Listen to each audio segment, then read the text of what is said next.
ഇന്ന് നമ്മൾ പറയാൻ പോകുന്നത് ഒരു സാധാരണ കേസല്ല.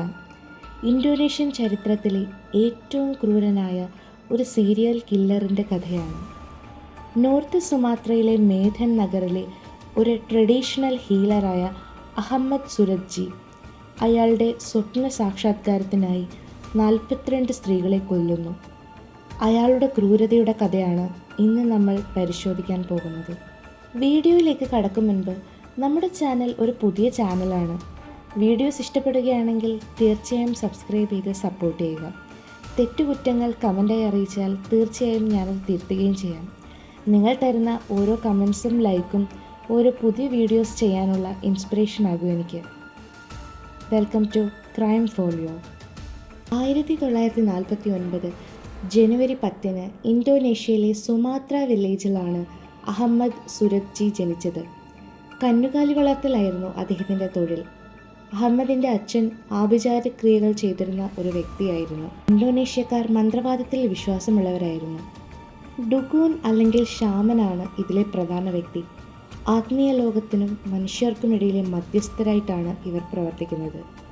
രോഗശാന്തി, അനുഗ്രഹം, പ്രതികാരം, ദുഷ്ടമന്ത്രവാദം എന്നീ പല കാര്യങ്ങൾക്കായാണ് ഇവരെ പലരും സമീപിക്കുന്നത്. അയാൾ തൻ്റെ അച്ഛനിൽ നിന്നും മന്ത്രവാദവും ആഭിചാരക്രിയകളുമൊക്കെ സ്വായത്തമാക്കിയിട്ടുണ്ടായിരുന്നു. ഒരു പ്രത്യേക സ്വഭാവക്കാരനായിരുന്നു അഹമ്മദ് സുരത്ജി. ആരുമായും അയാൾ അടുപ്പം പുലർത്തിയിരുന്നില്ല. അയാൾക്ക് സുഹൃത്തുക്കൾ പോലും ഉണ്ടായിരുന്നില്ല. കന്നുകാലി കർഷകനായ അയാൾ കുറ്റകൃത്യങ്ങളുടെ ലോകത്തിലേക്ക് ചെന്നെത്തുന്നു. അയാൾക്ക് 19 വയസ്സുള്ളപ്പോൾ ഒരു കേസിൽ അകപ്പെട്ട് 10 വർഷത്തെ തടവ് ശിക്ഷ ലഭിക്കുന്നു. പക്ഷേ 2 വർഷം മാത്രമേ തടവ് ശിക്ഷ അനുഭവിക്കേണ്ടി വന്നുള്ളൂ. 21-ാം വയസ്സിൽ ജയിൽ മോചിതനായ അയാൾ കന്നുകാലികളെ മോഷ്ടിക്കുന്ന പ്രവൃത്തിയിൽ ഏർപ്പെടുന്നു. ഈ ഒരു കാലയളവിനുള്ളിൽ അയാളുടെ പിതാവ് മരണപ്പെടുന്നു. അതുപോലെ സഹോദരിമാരായ 3 സ്ത്രീകളെ അയാൾ വിവാഹവും ചെയ്യുന്നു. എന്തൊക്കെയാണെങ്കിലും ആർക്കും തന്നെ ഒരു വിലയില്ല എന്നയാൾ മനസ്സിലാക്കുന്നു. എല്ലാവരും തന്നെ പേടിയോടും ബഹുമാനത്തോടു കൂടിയും കാണണം എന്നതായിരുന്നു അയാളുടെ ഏറ്റവും വലിയ ആഗ്രഹം. 1986 ഇതുപോലെ ഓരോ കാര്യങ്ങൾ ആലോചിച്ച് കിടന്ന സുരത്ജിയുടെ സ്വപ്നത്തിൽ അയാളുടെ അച്ഛൻ പ്രത്യക്ഷപ്പെട്ട് സംസാരിക്കാൻ തുടങ്ങി. നിന്നെ എല്ലാവരും ഭയഭക്തിയോടുകൂടെ കാണണമെങ്കിൽ ലോകത്തിലേക്കും ഏറ്റവും വലിയ ശക്തനായ മന്ത്രവാദിയായി തീരണം നീ. അതിനുവേണ്ടി 72 മരിച്ച സ്ത്രീകളുടെ ഉമിനീർ കുടിച്ചാൽ മതി എന്നയാൾ സ്വപ്നത്തിൽ പറയുന്നു. ഈ സ്വപ്നം സുരത്ജിയെ വല്ലാതെ സ്വാധീനിച്ചു. അച്ഛൻ പറഞ്ഞ പോലെ മരിച്ച സ്ത്രീകളെ കിട്ടാൻ അയാൾ കാത്തിരുന്നു. പക്ഷേ അതത്രയധികം എളുപ്പമുള്ള കാര്യമായിരുന്നില്ല. 72 മരിച്ച സ്ത്രീകളെ കണ്ടെത്തി അവരുടെ ഉമിനീർ കുടിച്ച് ശക്തനായ മന്ത്രവാദിയാകാൻ ഒരുപാട് കാലതാമസം എടുക്കുമെന്ന് അയാൾക്ക് മനസ്സിലായി. അതിനായി അയാൾ കണ്ടെത്തിയ വഴിയാണ് അയാളെ ക്രൂരനായൊരു സീരിയൽ കില്ലറാക്കി തീർത്തത്. സ്ത്രീകൾക്കാണ് മന്ത്രവാദത്തിൽ കൂടുതൽ വിശ്വാസമുണ്ടായിരുന്നത്. അങ്ങനെ തൻ്റെ അടുത്ത് സ്ത്രീകൾ എത്തിയാൽ അവരെ ഓരോന്നായി കൊന്ന് അവരുടെ ഉമിനീർ കുടിച്ച് തൻ്റെ ശക്തി കൂട്ടാം എന്ന് അയാൾ തീരുമാനിച്ചു. ഭർത്താവിന് തന്നോടുള്ള സ്നേഹം കൂടുവാനും മറ്റു സ്ത്രീകളുടെ അടുത്ത് തങ്ങളുടെ ഭർത്താക്കന്മാർ പോകാതെ ഇരിക്കാനും സാമ്പത്തികം കൂടാനുമൊക്കെ വേണ്ടിയിട്ടുള്ള ആഭിചാരക്രിയകൾ ചെയ്യാൻ വേണ്ടിയിട്ടാണ് സ്ത്രീകൾ അയാളെ സമീപിച്ചിരുന്നത്. തന്നെ സമീപിച്ച സ്ത്രീകളിൽ തൻ്റെ ഇരയാകാൻ ഇവർ തന്നെ മതി എന്ന് തീരുമാനിക്കുന്നവരെ മാത്രമാണ് അയാൾ കൊന്നത്. തിരഞ്ഞെടുത്ത സ്ത്രീകളുടെ ആവശ്യം മനസ്സിലാക്കി കുറച്ച് പൂജയൊക്കെ ചെയ്തതിന് ശേഷം രാത്രി ആരും അറിയാതെ തൻ്റെ വീട്ടിലെത്തണമെന്ന് അയാൾ അവരോട് പറയും. പക്ഷേ എന്തിനാണ് അങ്ങനെ വരേണ്ട ആവശ്യമെന്ന സ്ത്രീകൾ ചോദിക്കുമ്പോൾ നിങ്ങളുടെ ആവശ്യം നടക്കണമെങ്കിൽ കുറച്ചുകൂടി ശക്തമായ ക്രിയകൾ ചെയ്യാനുണ്ടെന്നും അയാൾ പറയും. അതൊരു പാതിരാത്രി സമയത്താണ് ചെയ്യേണ്ടതെന്ന് കൂടി പറയും. തങ്ങളുടെ ആവശ്യം നടക്കേണ്ടതായതുകൊണ്ട് സ്ത്രീകളെല്ലാം അയാൾ പറഞ്ഞതനുസരിച്ച് രാത്രി ആരും അറിയാതെ അയാളുടെ വീട്ടിലെത്തും. അങ്ങനെ എത്തുന്ന സ്ത്രീകളെ അയാൾ തൻ്റെ വീടിന് മുൻപിലുള്ള കരിമ്പിൻ തോട്ടത്തിലേക്ക് കൊണ്ടുപോവുകയും അവിടെ നേരത്തെ കുത്തിയുണ്ടാക്കിയ അര മറയുന്ന കുഴിയിൽ ഇറക്കി നിർത്തുകയും ചെയ്യുന്നു. ശേഷം അരഭാഗം വരെ ആ കുഴി മണ്ണിട്ട് മൂടി പ്രാർത്ഥനകൾ ആരംഭിക്കുകയും ചെയ്യും. പക്ഷേ അതിനുശേഷം അയാൾ നേരത്തെ കയ്യിൽ കരുതി വച്ചിരുന്ന കയർ ഉപയോഗിച്ച് നിസ്സഹരായ ആ പാവ സ്ത്രീകളെ കഴുത്തിൽ കയറിട്ട് മുറുക്കി കൊല്ലുന്നു. അതിനുശേഷം സുരത്ജിയുടെ പിതാവ് സ്വപ്നത്തിൽ പറഞ്ഞതുപോലെ അവരുടെ വായിൽ നിന്ന് പുറത്തേക്ക് വരുന്ന ഉമിനീർ കുടിക്കുന്നു. എല്ലാം കഴിഞ്ഞ് കുഴി മൂടി അയാൾ വീട്ടിലേക്ക് പോവുകയും ചെയ്യും. കൃത്യം 2 ദിവസം കഴിഞ്ഞ് കുഴി തുറന്ന് സ്ത്രീകളുടെ ബോഡിയിലെ വസ്ത്രങ്ങൾ നീക്കം ചെയ്യുകയും പ്ലാസ്റ്റിക് കവറിൽ പൊതിഞ്ഞ് അവരെ അടക്കം ചെയ്യുകയും ചെയ്യുന്നു. ഇതൊന്നും പുറം ലോകം അറിയുന്നുണ്ടായിരുന്നില്ല. ഇങ്ങനെ ആരും ഇതൊന്നും അറിയാതെ കടന്നുപോയത് നീണ്ട 11 വർഷങ്ങളാണ്.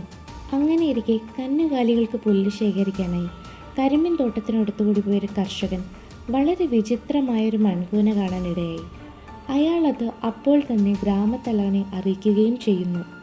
ഗ്രാമത്തലവൻ അവിടെ എത്തി ആ മൺകൂനകൾ കണ്ടപ്പോൾ തന്നെ എന്തോ ഒരു നിഗൂഢത തോന്നാൻ തുടങ്ങി.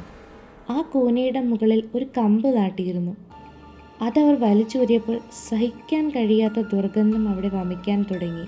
ഇനി ഇത് പോലീസിനെ അറിയിക്കാതെ ഇരിക്കുന്നത് പന്തിയല്ല എന്ന് തോന്നിയ ഗ്രാമത്തലവൻ പോലീസ് അധികാരികളെ വിവരം അറിയിക്കുന്നു. പോലീസ് സംഭവ സ്ഥലത്ത് എത്തുകയും കുഴി തുറന്ന് പരിശോധിച്ചപ്പോൾ എല്ലാവരുടെയും ഹൃദയം നിലച്ചു പോകുന്ന കാഴ്ചയാണ് അവിടെ കണ്ടത്. ഒരു സ്ത്രീയുടെ നഗ്നമായ ശരീരം പ്ലാസ്റ്റിക് കവറിൽ പൊതിഞ്ഞ് അവിടെ കുഴിച്ചിട്ടിരിക്കുന്നു.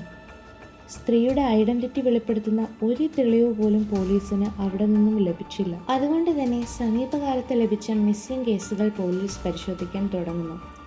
അതിൽ നിന്നും കമലാദേവി എന്നൊരു പെൺകുട്ടിയുടെ ഡീറ്റെയിൽസ് പോലീസിന് കിട്ടുകയും അവരുടെ പാരൻസിനെ വിളിച്ചു വരുത്തി ബോഡി കാണിക്കുകയും ചെയ്തു.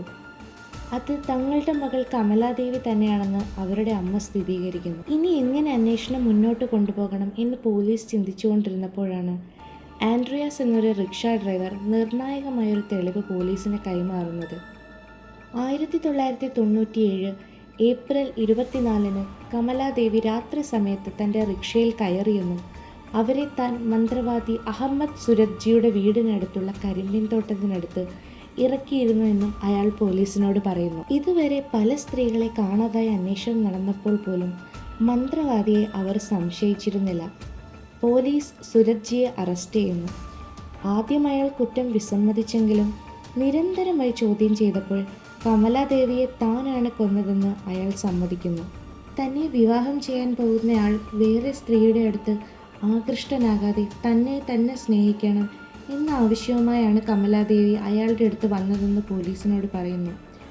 ശേഷം രാത്രി ഞാൻ അവരോട് പൂജകൾക്കായി വരാൻ പറയുകയും കുഴിയിൽ നിർത്തി മണ്ണിട്ട് മൂടി അവരെ കഴുത്ത് ഞെരിച്ച് കൊല്ലുകയുമായിരുന്നു എന്ന് സുരത്ജി പോലീസിനോട് പറഞ്ഞു. പിന്നീട് അയാൾ പറഞ്ഞ കാര്യമാണ് ലോകത്തെ മുഴുവൻ ഞെട്ടലിലാഴ്ത്തിയത്. കമലാദേവി അയാളുടെ ആദ്യ ഇരയല്ല എന്നും ഇതേ രീതിയിൽ 42 സ്ത്രീകളെ കൊന്ന് കരിമ്പിൻ തോട്ടത്തിൽ കുഴിച്ചിട്ടിട്ടുണ്ട് എന്ന് അയാൾ വെളിപ്പെടുത്തി. കരിമ്പിൻ തോട്ടം പരിശോധിച്ചപ്പോൾ നിരവധി അസ്ഥികളും തലയോട്ടികളും പോലീസിന് ലഭിച്ചു. ഇതിൽ നിന്നും അഹമ്മദ് സുരത്ജി പറഞ്ഞത് സത്യമാണെന്ന് പോലീസിന് ബോധ്യപ്പെട്ടു. 1997 ഡിസംബർ 11 അയാൾക്കെതിരെയുള്ള വിചാരണ ആരംഭിച്ചു. അഹമ്മദ് സുരത്ജിക്കെതിരെ 363 പേജുള്ള കുറ്റം ചുമത്തി. കൊലപാതകങ്ങൾക്ക് കൂട്ടുനിന്നതിനും മൃതദേഹം ഒളിപ്പിക്കാൻ സഹായിച്ചതിനും അയാളുടെ 3 ഭാര്യമാരെയും അറസ്റ്റ് ചെയ്തു. 1998 ഏപ്രിൽ 27 അയാൾ കുറ്റക്കാരനാണെന്ന് കണ്ടെത്തി. അയാൾക്ക് വധശിക്ഷ വിധിക്കപ്പെട്ടു. 10 വർഷത്തിനു ശേഷം 2008 ജൂലൈ 10 ഏറ്റവും ക്രൂരനായ മന്ത്രവാദി കൂടിയായ സീരിയൽ കില്ലർ അഹമ്മദ് സുരത്ജിയുടെ വധശിക്ഷ നടപ്പാക്കി. അയാളുടെ ആദ്യ ഭാര്യ തുമ്മി അവർക്ക് ജീവപര്യന്തം തടവ് ശിക്ഷയും ലഭിച്ചു. ഇതൊരു കൊലപാതക കഥ മാത്രമല്ല, നമുക്കുള്ള ഒരു ഓർമ്മപ്പെടുത്തൽ കൂടിയാണ്. അന്ധവിശ്വാസം, അധികാരലാഭം, മാനസിക വൈകല്യം ഇവയെല്ലാം നമുക്ക് തന്നെ വിനയായിത്തീരും എന്നുള്ളൊരു ഓർമ്മപ്പെടുത്തൽ. ഇനി മറ്റൊരു അതിശയിപ്പിക്കുന്നതും ചിന്തിപ്പിക്കുന്നതുമായ ഒരു അന്വേഷണ കഥയുമായി അടുത്ത വീഡിയോയിൽ കാണാം.